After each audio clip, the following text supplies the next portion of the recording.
அனைவருக்கும் தமிழ் வணக்கம். நான் உங்கள் வனசெல்வி அரவிந்தன். சிந்தனைக்காக. ஆன்மீகம் என்பது அறிவுதான், அறிவுதான் ஆன்மீகம். வாழ்க வையகம், வாழ்க வையகம், வாழ்க வளமுடன். சென்ற பதிவில் நான் சொல்லியிருந்தேன், என்னை நான் ஆய்வு செய்தால் மட்டும்தான் இறையை உணர முடியும். உங்களை நீங்கள் ஆய்வு செய்தால் மட்டுமே இறைவனை உணர முடியும். இறைவன் இருக்கானா இல்லையா, கடவுள் இருக்கா இல்லையா, எனக்கு நிறைய கேள்விகள் இருக்குது, நிறைய குழப்பங்கள் இருக்குது. இதுக்கு யாராவது பதில் சொல்லிட மாட்டாங்களா அப்படின்ற ஒரு தேடல் ஆரம்பத்தில் எனக்கும் இருந்தது. இப்போ ஒரு முடிவும் ஒரு தெளிவும் வந்துடுச்சு. யாருமே பதில் சொல்ல மாட்டாங்க. அப்படியே பதில் சொன்னாலும் அது வெறும் கேள்வி ஞானமாகத்தான் இருக்கும். ஏதோ ஒரு பயிற்சி பண்ணி, ஏதோ ஒரு விதத்தில் நான் முயற்சி பண்ணி, நான் வேலை பார்த்து, நான் கஷ்டப்பட்டு என்னுடைய உழைப்பு அங்கே இருந்தால் மட்டும்தான் அந்த இறைவனை என்னால் உணர முடியுன்ற தெளிவுக்கு இந்த காலம் என்ன தள்ளியிருக்கு. இப்போ நான் அதை தான் பகிர்வும் பண்ண போகிறேன்.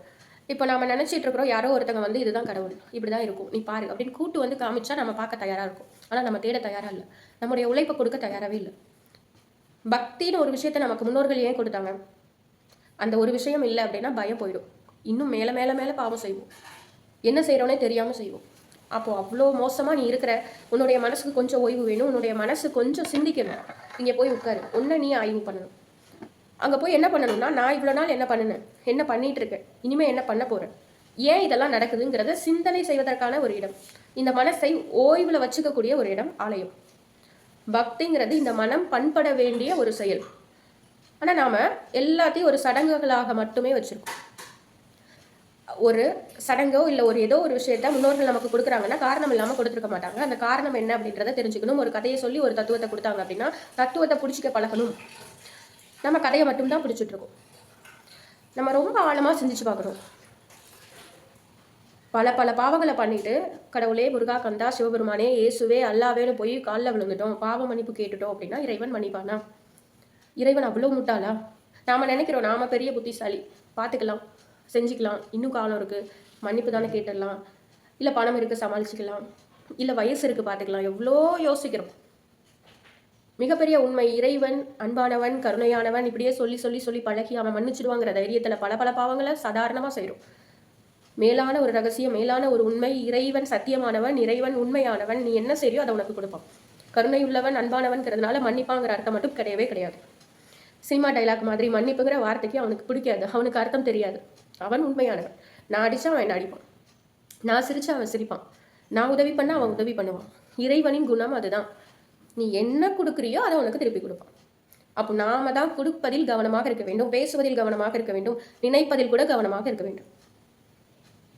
இறைவனை நம்ம எந்த இடத்துல வச்சிருக்கிறோமோ, இப்போ ஒரு விருந்தாளி ஒரு வீட்டுக்கு வராங்க, இல்லை நாம ஒரு வீட்டுக்கு விருந்தினராக போகிறோம், ஒரு கழிவறையில் போய் படுத்துக்கோ அப்படின்னு சொன்னால் நம்ம படுத்துப்போமா? இல்லை வீட்டு வாசப்படியில் படுத்துக்கோ அப்படின்னு சொன்னால் படுத்துப்போமா? ஒரு அசுத்தமான இடத்துல போய் இங்கே உட்கார் அப்படின்னு சொன்னால் உட்காருவோமா?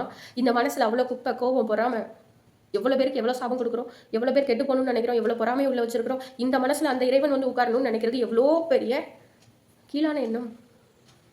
எவ்வளோ சுத்தமாக இருந்தால் அந்த இறைவன் இங்கே வந்து உட்கார முடியும். அவ்வளோ சுத்தப்படுத்த வேண்டிய பொறுப்பும் கடமையும் நமக்கு இருக்குது. இதை சுத்தப்படுத்தினா தானாக வரப்போகிறோம், நம்ம தேடி போக வேண்டிய அவசியமே இல்லை. மாறாக இங்கே அழுக்கு சேர்ந்துட்டே இருக்குது. வெளியே மட்டும் என்னெல்லாமோ பண்ணிட்டு நம்ம கோவிலுக்கு போனாலும் சரி, இல்லை கோவிலை வீட்டுக்கே கொண்டு வந்தாலும் சரி, எந்த மாற்றமும் நடக்க போவதில்லை. மனத்துக்கண் மாசி இல்லை நாதல். இந்த மனசில் குற்றம் இல்லாமல் இருந்தால் மட்டும்தான், இந்த மனசு சுத்தமாக இருந்தால் மட்டும்தான் அவன் வருவான். இந்த மனசு சுத்தமாகணும்னா நான் என்னை ஆய்வு செய்யணும். நான் ஒரு ஆன்மீக சொற்பொழிவெல்லாம் பேசக்கூடிய இடங்களுக்கு போகிறேன். அவங்க கேட்குறாங்க, ஒரு மணி நேரம் அல்லது 2 மணி நேரம் பேசக்கூடிய சொற்பொழிவுக்கு எவ்வளோ வாங்குவீங்க அப்படின்னு கேட்குறாங்க. உங்கள் விருப்பம். இவ்வளவு நிர்ணயிக்கக்கூடிய உரிமையை நான் எடுத்துக்கவே மாட்டேன். அப்போ உங்கள் விருப்பம் அப்படின்னு சொல்கிறேன். அவங்க ஏதோ ஒன்று கொடுக்குறாங்க, அதை வாங்கிட்டு நான் வீட்டுக்கு வந்துடுறேன். வீட்டுக்கு வந்த பிற்பாடு போக்குவரத்து செலவெல்லாம் கழிச்சது போக ஒன்றுமே இல்லை. அப்போ இந்த மனசு சொல்லுது, இன்னும் கொஞ்சம் கூடுதலாக கொடுத்துருக்கலாம், அவங்க கொடுக்கல.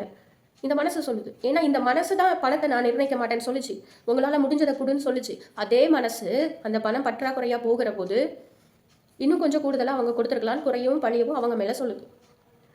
இங்கே நான் என்ன ஆய்வு செய்யணும்? இந்த ஒரு சூழ்நிலையில் நான் என்ன ஆய்வு செஞ்ச பிற்பாடு எனக்கு நானே சொன்ன பதில் என்ன அப்படின்னா, இதில் உன்னுடைய உழைப்பு ஒன்றுமே இல்லை. நானாக மூச்சு விடுறேன், அது தானாக வருது, தானாக போகுது. இந்த கை நானாக உருவாக்கினேன், தானாக வந்தது. இந்த அறிவு எனக்கு நானே வச்சுக்கிட்டேனா, இயல்பாக வந்தது. இந்த ஆன்மீக அறிவும் சொற்பொழிவும் பேசக்கூடிய வார்த்தைகளும் நாவில் சரஸ்வதி நற்றுணையாக அப்படின்னு சஷ்டி கவசத்தில் இருக்குது. சரஸ்வதி அவளாக வந்து உட்கார்ந்துருக்கா, நான் எதையுமே செய்யலை. அப்போ எனக்கு இது வேணும்னு முடிவெடுக்கக்கூடிய உரிமையும் தகுதியும் எனக்கு இல்லவே இல்லை. ஆனால் இந்த மனசு எல்லாத்தையும் அப்படி நினைக்குது. நான் என்னை ஆய்வு செய்து எனக்கு நானே கொடுத்துக்கிட்ட பதில், இங்கே இருந்து எல்லாமே உனக்கு கிடைச்சது, நீ எதையும் கொண்டு வரல, உன்னுடைய உழைப்பு இங்கே ஒன்றுமே இல்லை, உன்னுடைய முயற்சி இங்கே ஒன்றுமே இல்லை, இயல்பாக நடக்குது. எப்போவோ யார் மூலமாகவோ சேர்த்து வச்ச எல்லா வினை பயன்களும் என்னை வழிநடத்துது. அப்போ அதுக்கு நன்றி சொல்வதற்கு மட்டும்தான் இந்த பிறவி. நன்றி சொல்லணும், என்ன நான் திருத்திக்கணும், நன்றி சொல்லணும், என்ன நான் திருத்திக்கணும். இந்த ஒரு தெளிவு நம்மிடம் இருந்தால் நம்முடைய மனம் சுத்தமாகும். அந்த இறையை தேடணுங்கிற அவசியம் இல்லை, இறை நம்மை தேடி வரும். நன்றி, வணக்கம். மீண்டும் சந்திக்கலாம்.